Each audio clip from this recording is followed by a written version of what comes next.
Colleagues, I represent SCANEX Production and Engineering Center. It's great that I had Mr. Bukas leading me in, because there is a lot of reports on remote sensing application and forestry.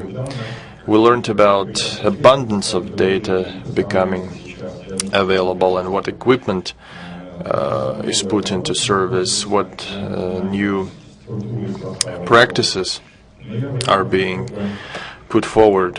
But I would like to draw your attention to one important problem that nobody has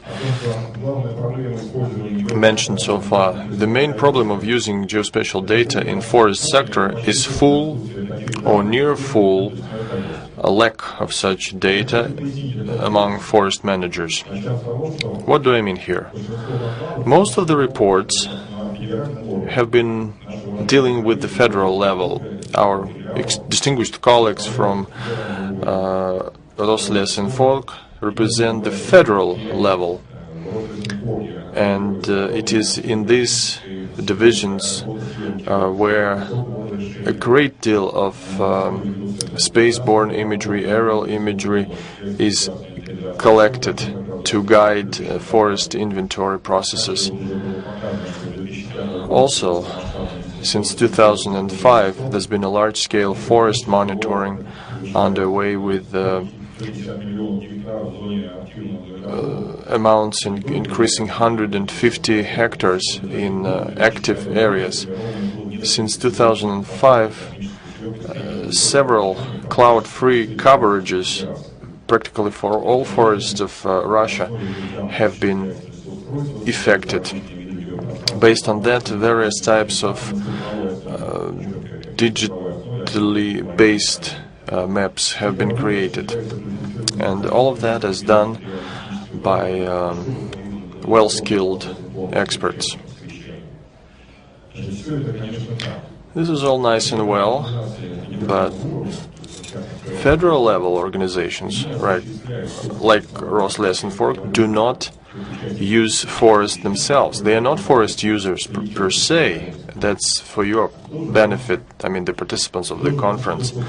But who is actually the manager of forest economy? Forest management has been transferred down to the regional level. It is carried out by the Department of Forest Industry in respective administrative entities. It includes forest enterprises, forest parks, and it is these regional authorities that are responsible for the preservation and protection of fires, including protection against fires, including forest regeneration, afforestation, any activities when tenants want to lease forest for 49 years, for example. All of that is handled by regional authorities, and it is the same authorities that must maintain the forest register, make a list of activities to be carried out by tenants, which may lead to forest legislation infractions. So all of the work is done on the ground, locally. And what kind of materials are available to forest departments and forest enterprises? With very few, barring few exceptions, these organizations do not have access to remote sensing data listed in the previous presentations, the one that go to RSD, the ones paid by the federal budget. So local forest managers do not have access to it. Also, they do not have access to digital forest maps. They still use print-out versions of maps without any coordinates. Most of the subjects do have access to digital databases, but no access to digital maps. Very few forest enterprises forest offices have navigators. When I was in the Urals and said that I am with SCANEX, they said, so it's you who provide data to Rosles and Fork, and then I am being fined for breaking forest-related laws. So his complaint is that he does not have images, does not have materials to make sure that they prevent any violations or irregularities in the forest, and I had nothing to respond to him, even though I understand his case fully. And the forest quadrants, which is the key unit of measurement in the forest, are important for everything, to make sure we know where fire has taken place,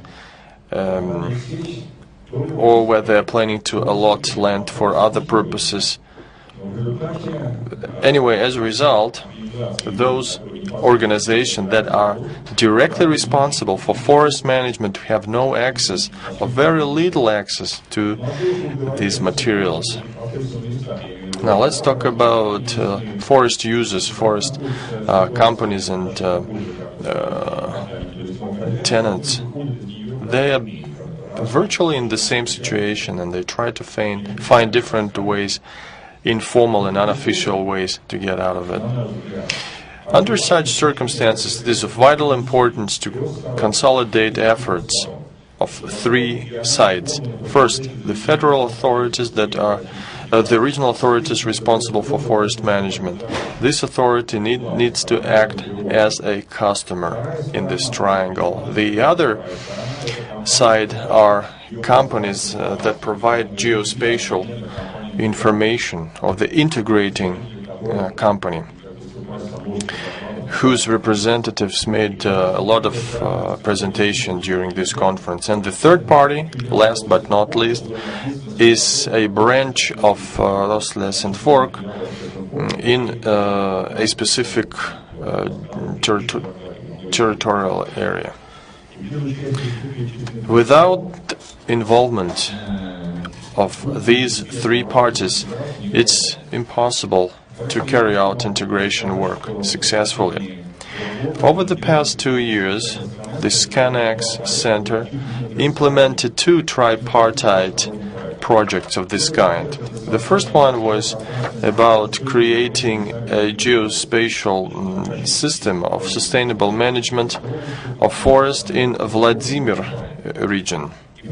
And the second project was operational monitoring of blanket continuous logging areas, which was briefly mentioned by the previous speaker. So the integrated basis for forest sustainable management was the creation of Geoportal. The main benefits of a Geoportal are obvious to you, but not to foresters. They now know that from a workstation, from a computer in any office, and they are looking to establish such workstations in Vladimir forestry. So they are looking to have such workstations to have immediate access to high-resolution images for fast decision-making. There is no need to purchase GIS or any other software. No need to obtain confidential or secret information for quadrant grid.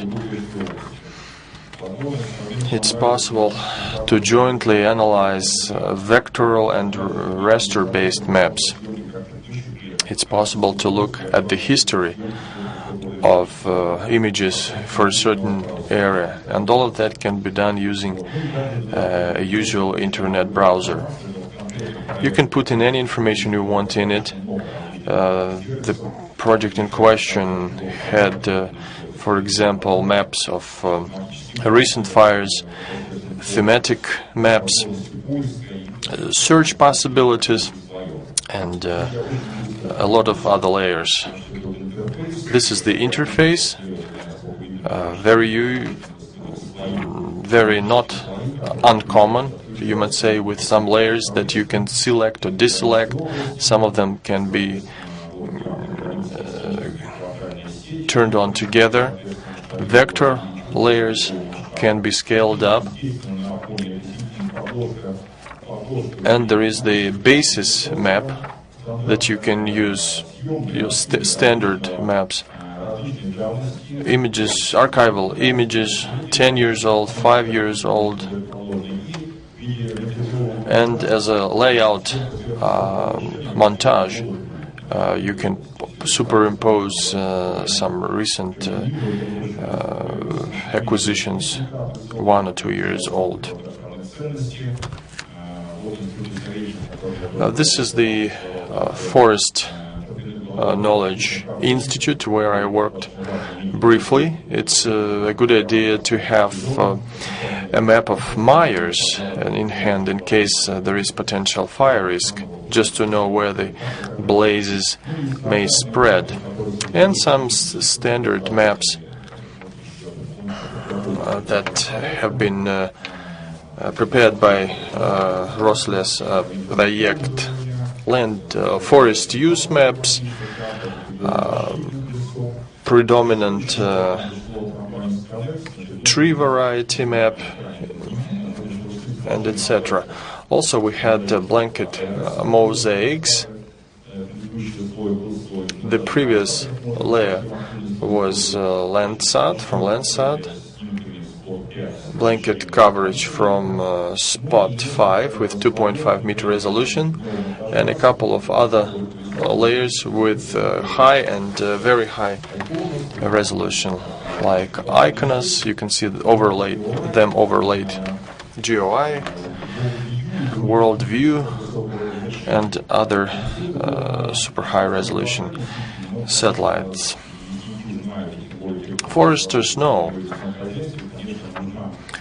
that you need to have a compartmental forest map and with consent of government authorities we used such forest compartment map for one of the districts, and by one click of a mouse you can have full picture for one compartment with dominant varieties of trees, etc. Well, this is all clear. There was also a cadastral map of Rosregister, including cadastral value, with a lot of confusion, a lot of inconsistencies that became immediately obvious the minute you put all these layers together. With this, it's all about this project. It was a successful project. We thought of a follow-up, but there were financial constraints involved, so we couldn't take it forward. The second project was mentioned by the previous speaker. I'm talking about clear-cut monitoring. We did this in 3 regions: Vologda, Arkhangelsk, and Krasnoyarsk area. SCANEX did this free of charge. We did 2/3 on our own, and the third area, the third pilot site, was done by local authorities.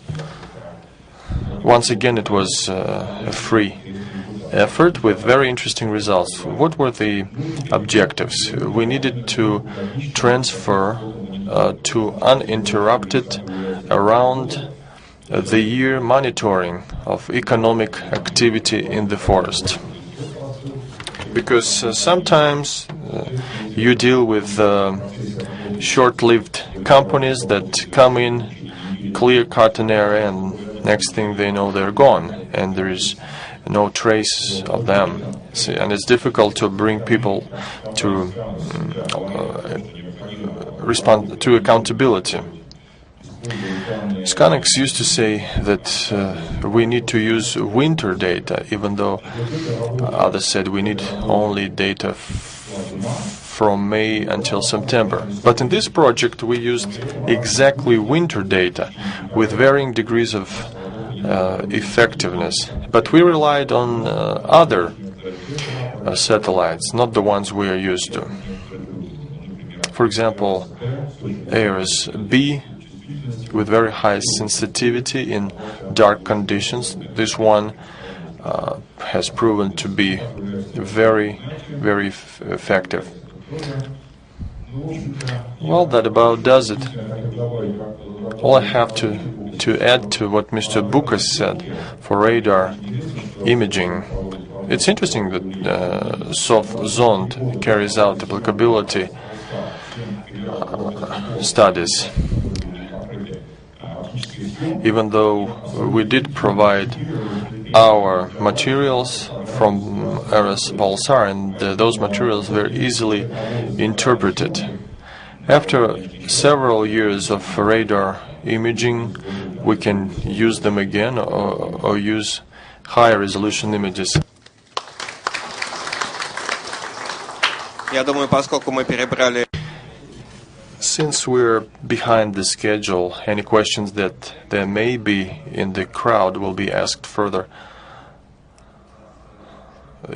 Now we'll have a coffee break, and then we'll have a special workshop for Astrium, to Astrium. Can I make a small announcement? Tomorrow we're scheduled to have a field masterclass. Let me explain what it means. It means we will go out into the forest. Those of you who are fans of forest know something about the forest, tree varieties, their features. It will be a game where we will be looking for the treasure chest in the forest. We will give you some preliminary data, information, some clues you will need to know, interpretation, signs. You maybe will have one or two pictures, images. The main language will be Russian, I must say, I'm sorry to say. And those of you who plan to take part in it, please dress casually, because there are a lot of berries, blackberries with thorns that will rip, you may tear your clothes on them. So everyone's invited to this game. Еще раз спасибо. Once again, thank you very much. And now we have